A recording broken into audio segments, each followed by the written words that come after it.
প্রতিশোধের আগুনে জ্বলছে ইরান। পুরো মধ্যপ্রাচ্য যেন এক বিশাল বারুদের স্তূপে পরিণত হয়েছে।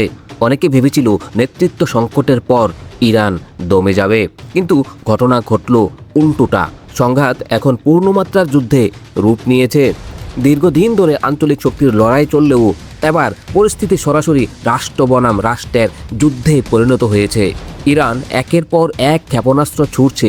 লক্ষ্যবস্তু শুধু ইসরায়েল নয়, বরং মধ্যপ্রাচ্যের বিভিন্ন দেশে অবস্থিত ইউনাইটেড স্টেটস এর সামরিক ঘাঁটিগুলো। কাতার, বাহরাইন, কুয়েত, সংযুক্ত আরব আমিরাত, সৌদি আরব, যেখানেই মার্কিন উপস্থিতি আছে সেখানেই হামলার ঝুঁকি তৈরি হয়েছে। আকাশ প্রতিরক্ষা ব্যবস্থা সক্রিয়, কিন্তু প্রতিটি আঘাত যেন নতুন উত্তেজনা সৃষ্টি করছে।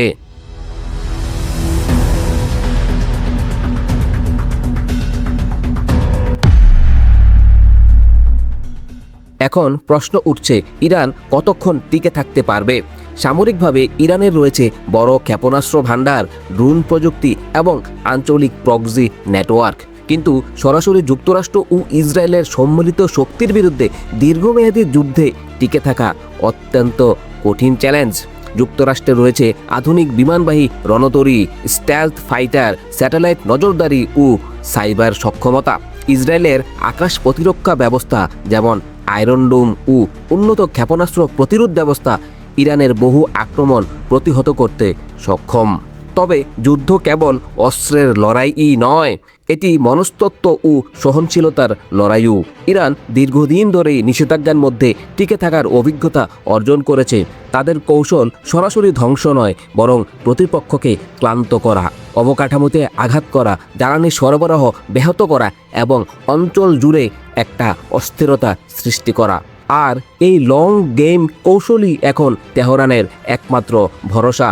আর একটি বড় প্রশ্ন, রাশিয়া কি পাশে দাঁড়াবে?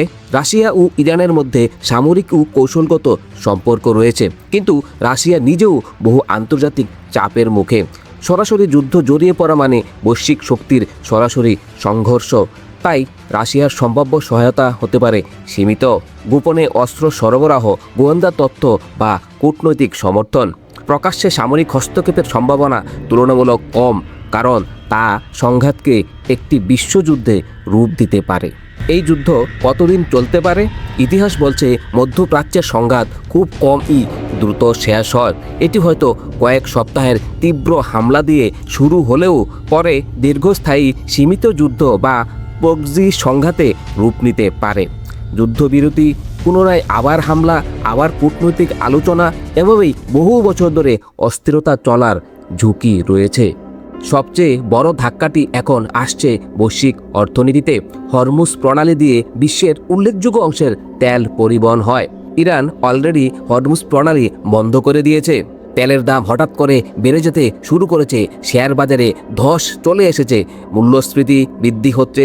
উন্নয়নশীল দেশগুলোর উপর বাড়তি চাপ পড়ছে। বিশ্ব অর্থনীতি নতুন এক অনিশ্চয়তার মুখে পড়তে যাচ্ছে। দক্ষিণ এশিয়া, বিশেষ করে আমদানি নির্ভর অর্থনীতি বড় ধরনের সংকটে পড়তে পারে। শেষ পর্যন্ত প্রশ্ন থেকে যায়, এই যুদ্ধ কি শক্তির প্রদর্শন নাকি টিকে থাকার মরিয়া লড়াই? ইরান হয়তো দেখাতে চায় নেতৃত্ব পরিবর্তন মানেই দুর্বলতা নয়। অন্যদিকে যুক্তরাষ্ট্র ও ইসরায়েল চাইবে দ্রুত ও নির্দিষ্ট আঘাতে প্রতিপক্ষকে নিয়ন্ত্রণে আনা। কিন্তু বাস্তবতা হলো, যুদ্ধ শুরু করা যতটা সহজ, শেষ করা ততটাই কঠিন। এই আগুন কত দূর ছড়াবে তা নির্ভর করছে কূটনৈতিক দরজা কত দ্রুত খুলবে তার উপর। যদি আলোচনার পথ বন্ধ থাকে তবে সংঘাত দীর্ঘমেয়াদী রূপ নেবে। আর যদি আন্তর্জাতিক চাপ কার্যকর হয় তাহলে হয়তো আমরা একটি সীমিত যুদ্ধের পর স্থিরতা দেখতে পাবো। কিন্তু সত্য একটাই, এই যুদ্ধের সবচেয়ে বড় মূল্য দিতে হচ্ছে সাধারণ মানুষকে। প্রতিশোধের রাজনীতিতে সবচেয়ে বেশি পুড়ে যায় ভবিষ্যৎ প্রজন্ম।